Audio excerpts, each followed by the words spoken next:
Donald Sutherland, Klute and Ordinary People actor, dead at 88.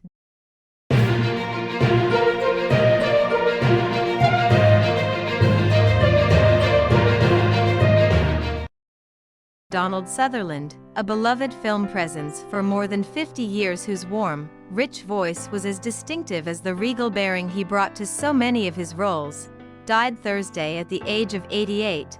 Sutherland's agency CAA confirmed the actor's death to The Hollywood Reporter, adding that he died in Miami following a long illness. Sutherland's son Kiefer also revealed his father's death on social media, writing, "With a heavy heart, I tell you that my father, Donald Sutherland, has passed away. I personally think one of the most important actors in the history of film. Never daunted by a role, good, bad or ugly. He loved what he did and did what he loved. And one can never ask for more than that. A life well lived."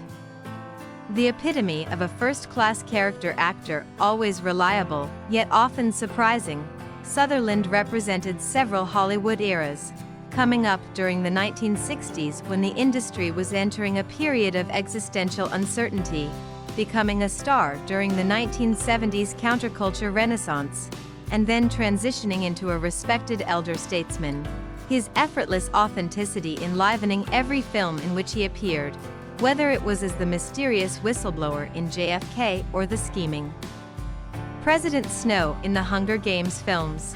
But his greatest stretch of performances started with 1970's MASH, in which he introduced the acerbic Hawkeye Pierce to the world, and continuing with his work as Detective John Klute in Klute and the troubled husband John Baxter in the psychological horror film Don't Look Now. Each character terrific yet very different from one another, they set in motion the range of roles and films Sutherland would tackle throughout his career. Few actors can lay claim to being part of a signature generational comedy and then a somber, Oscar-winning family drama within the span of 2 years, but he pulled off that feat with National Lampoon's Animal House and Ordinary People.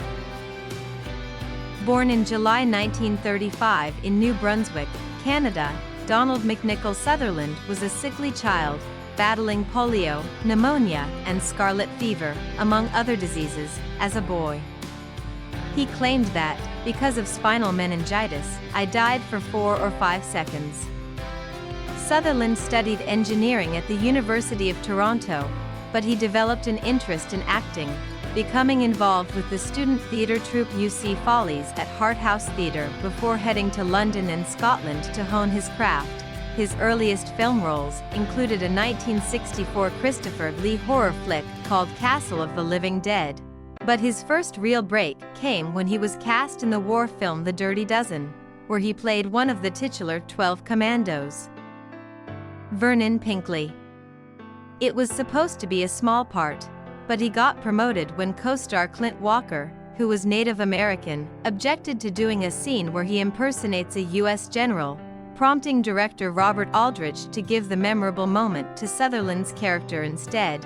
The scene-stealing sequence paved the way for him being cast in an anarchic 1970 war comedy called MASH, where he was paired up with Elliot Gould as Korean war surgeons trying to stay sane amidst the insanity, blood, and death. One of the early landmarks of the so-called New Hollywood era, Robert Altman's bruising satire captured Sutherland's exquisite sardonic side, not to mention his ability to wield his lanky 6 feet 4 inches frame with an almost balletic grace. Shockingly, he never received an Academy Award nomination, although he was presented with an honorary Oscar in 2017. "I wish I could say thank you to all of the characters I've played," he said humbly at the ceremony. "Thank them for using their lives to inform my life."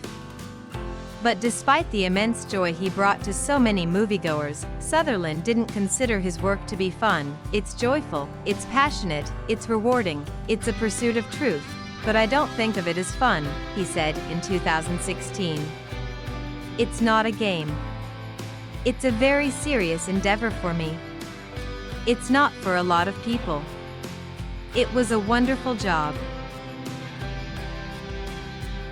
Well, that's it for today's video.